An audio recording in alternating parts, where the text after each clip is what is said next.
রাষ্ট্রপতির ক্ষমা প্রদর্শনের আইনের মাধ্যমে করার প্রস্তাবে একমত বিএনপি, সায় দিয়েছে, জামাতও দিয়েছে। এই জন্য আইন সমৃদ্ধ করতে হবে যাতে অপব্যবহার না হয়। সকালে রাজধানীর ফরেন সার্ভিস একাডেমিতে ঐক্যমত্য কমিশনের সাথে রাজনৈতিক দলগুলোর আলোচনা অনুষ্ঠানে এমনটি জানান বিএনপির স্থায়ী কমিটির সদস্য সালাউদ্দিন আহমেদ। তবে ক্ষতিগ্রস্ত পরিবারের অনুমোদন থাকতে হবে এমন বিধান রাখা উচিত বলে মনে করেন জামায়াতের নায়েবে আমির মোহাম্মদ তাহের। এই বিষয়ে জাতীয় ঐক্যমত্য কমিশনের সহ সভাপতি আলী রিয়াজ বলেন, আলোচনার মাধ্যমে সিদ্ধান্ত আসলে তা হবে ইতিবাচক। বলেন যে সুযোগ এসেছে তা হেলায় ফেলে দেওয়া যাবে না। এই প্রক্রিয়াকে শুধুমাত্র আনুষ্ঠানিকতা বা কেবলমাত্র কমিশনের সঙ্গে বৈঠক বা কমিশনের উপস্থিতিতে আপনাদের মধ্যে বৈঠকের মধ্যে রাখছে না, এটা কাজটা এগিয়ে নেওয়ার ক্ষেত্রে বড় রকমের সাহায্য করবে এবং আশা করছি যে সাফল্যের পথে সেটাকে এগিয়ে নিয়ে যাবে।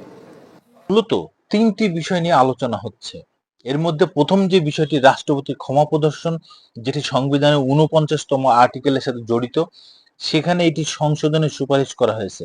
জাতীয় ঐকমত্য কমিশনের পক্ষ থেকে যেখানে সুপারিশে বলা হয়েছে যে রাষ্ট্রপতি প্রদর্শন করতে পারবেন, তবে আইনের বিধিবিধান সাপেক্ষে এবং এই আইন একটি বোর্ড গঠন করা কিন্তু সুপারিশ করা হয়েছে। সেখানে সবকটি রাজনৈতিক দল এক বাক্যে ঐক্যমত হয়েছেন এবং তারা বলেছেন যে রাষ্ট্রপতি ক্ষমা প্রদর্শনের ক্ষেত্রে আইন প্রয়োজন এবং তারা বলেছেন যে আইনের নিয়ন্ত্রণের মাধ্যমেই মূলত রাষ্ট্রপতি ক্ষমা প্রদর্শন করতে পারবেন কোনো দণ্ডিত ব্যক্তিকে।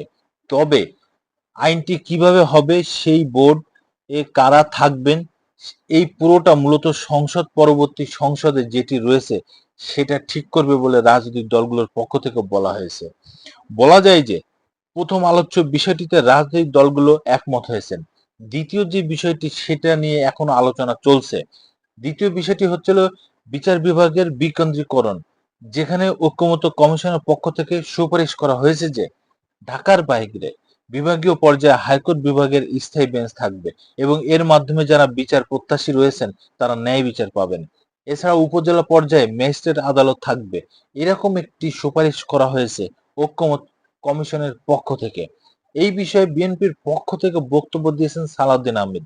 তিনি বলেছেন যে যেহেতু এর আগেও সংবিধান এটি সংযোজিত করা হয়েছিল, কিন্তু হাইকোর্ট থেকে অথবা উচ্চ আদালত থেকে সেটা বাতিল করে দেওয়া হয়েছে।